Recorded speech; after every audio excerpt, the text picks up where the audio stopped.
Hello, trip മേക്കറിൻ്റെ പുതിയ വീഡിയോയിലേക്ക് എല്ലാവർക്കും സ്വാഗതം. ആൻഡമാൻ ട്രിപ്പിൻ്റെ 3-ാം ദിവസമായ ഇന്ന് രാവിലത്തെ ബ്രേക്ക്ഫാസ്റ്റ് കഴിഞ്ഞതിന് ശേഷം ഇന്നത്തെ സ്ഥലങ്ങൾ കാണാനായി ഇറങ്ങി. ഇന്ന് ഞങ്ങൾ പോകുന്നത് മെയിനായിട്ടും വാട്ടർ ആക്ടിവിറ്റീസ് ചെയ്യാനായിട്ടാണ്. അതിനായിട്ട് ഞങ്ങൾ ആൻഡമാൻ വാട്ടർ സ്പോർട്സ് കോംപ്ലക്സിൽ എത്തിച്ചേർന്നു. ഈ കോംപ്ലക്സിൽ അതിമനോഹരമായ ഗാർഡൻ സെറ്റ് ചെയ്തിട്ടുണ്ട്. ഫോട്ടോഷൂട്ടിന് പറ്റിയ ഒരു പ്ലേസ് ആണ്. തുടർന്ന് ഗൈഡ് എത്തി വാട്ടർ ആക്ടിവിറ്റീസിനെ പറ്റി പറയുകയും എല്ലാവരും 1-2 ആക്ടിവിറ്റീസുകൾ എടുക്കുകയും ചെയ്തു.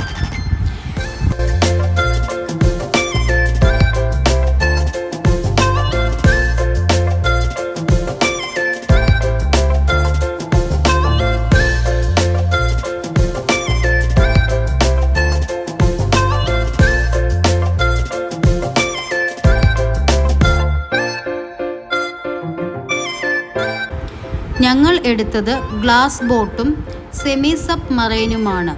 അതിനുവേണ്ടി നോർത്ത് ബേ ഐലൻഡിലേക്കാണ് ആദ്യം പോയത്.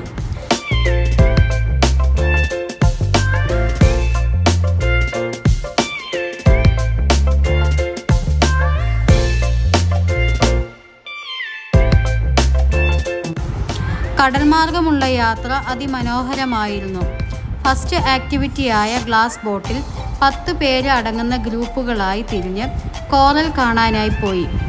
വ്യത്യസ്തങ്ങളായ പലതരം കോറലുകളെ ഇവിടെ കാണാൻ സാധിക്കും.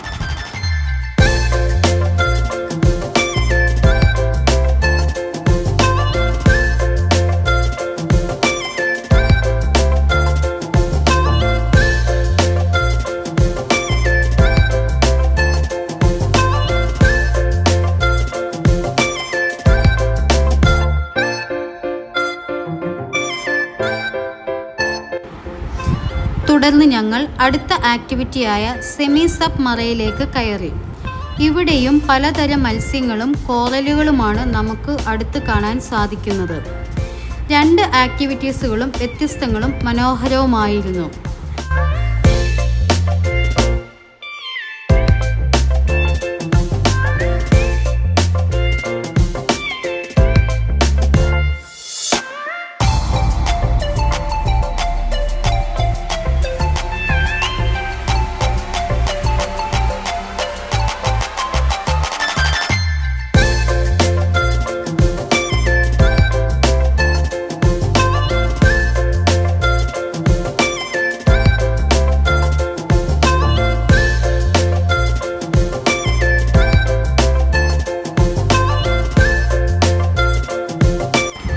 കോറലുകൾ എല്ലാം കണ്ടു മടങ്ങി വരുന്ന വഴിയിൽ 20 രൂപ നോട്ടിൻ്റെ പിൻഭാഗത്ത് കാണുന്ന പടത്തിൻ്റെ ആ ഒരു ദൃശ്യം നമുക്ക് നേരിൽ കാണാൻ സാധിക്കും.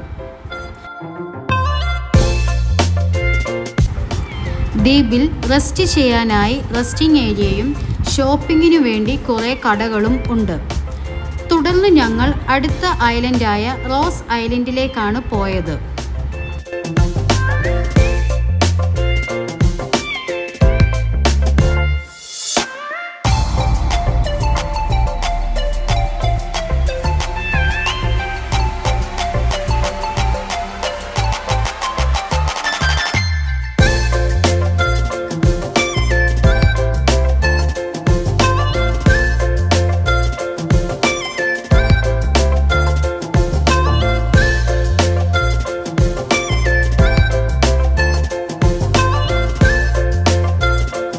ഇവിടെ ടിക്കറ്റ് കൗണ്ടറിന് അടുത്തായിട്ട് മാനുകളെയും മയിലുകളെയും കാണാൻ സാധിക്കും.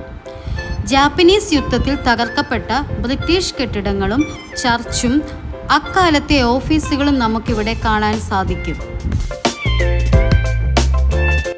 നടന്നു പോകാനുള്ള സമയപരിധി കൊണ്ട് ഒരു ഇലക്ട്രിക് കാർട്ടിലാണ് ഈ സ്ഥലങ്ങളെല്ലാം കണ്ടത്. ഗൈഡ് നമുക്ക് എല്ലാ കെട്ടിടങ്ങളുടെയും വിവരങ്ങൾ പറഞ്ഞു തരുന്നുണ്ടായിരുന്നു.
മുകളിൽ ഒരു വാച്ച് ടവർ ഉണ്ട്. അവിടുന്ന് കടലിലേക്കുള്ള വ്യൂ അതിമനോഹരമാണ്. അതിനോട് ചേർന്ന് ഒരു വിളക്കുമരവും ദ ലോൺ സെയിലർ സ്റ്റാച്ചുവും കാണാൻ സാധിക്കും.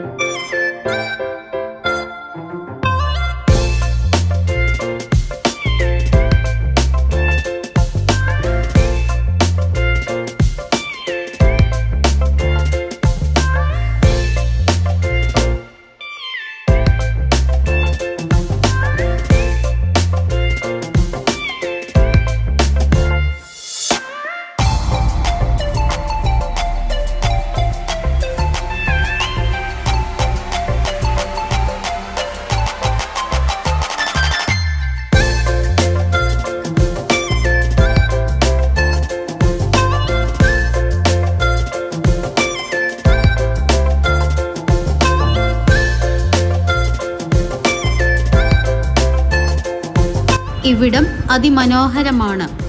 ഈ അവശേഷിപ്പുകളുടെ കാഴ്ചയെല്ലാം കണ്ടതിനു ശേഷം തിരിച്ച് ഞങ്ങൾ റൂമിലേക്ക് എത്തി.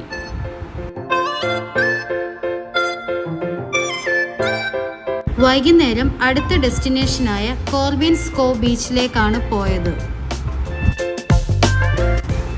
ഇവിടെയും നമുക്ക് ചില വാട്ടർ ആക്ടിവിറ്റീസ് ചെയ്യാൻ സാധിക്കുന്നതാണ്. വൈകുന്നേരമായതുകൊണ്ട് തന്നെ കുറേ സന്ദർശകർ ഈ ബീച്ച് കാണാൻ എത്തിച്ചേർന്നിട്ടുണ്ടായിരുന്നു.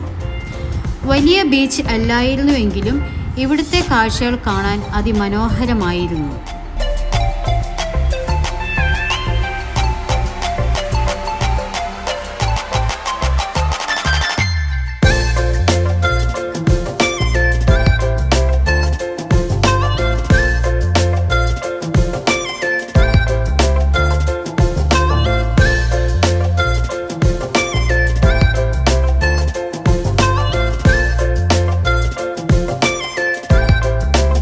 അങ്ങനെ ഞങ്ങൾ ഇന്നത്തെ ലാസ്റ്റ് ഡെസ്റ്റിനേഷനായ ഫസ്റ്റ് ഫ്ലാഗ് ഹോസ്റ്റിംഗ് പ്ലേസിലേക്ക് എത്തിച്ചേർന്നു.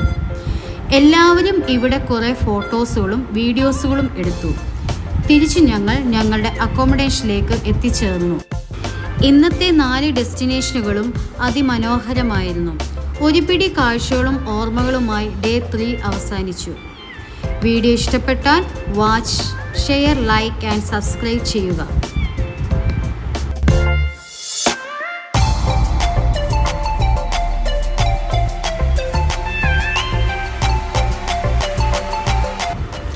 ഡേ 4 വിശേഷവുമായി അടുത്ത വീഡിയോയിൽ കാണാം. Stay tuned to our channel.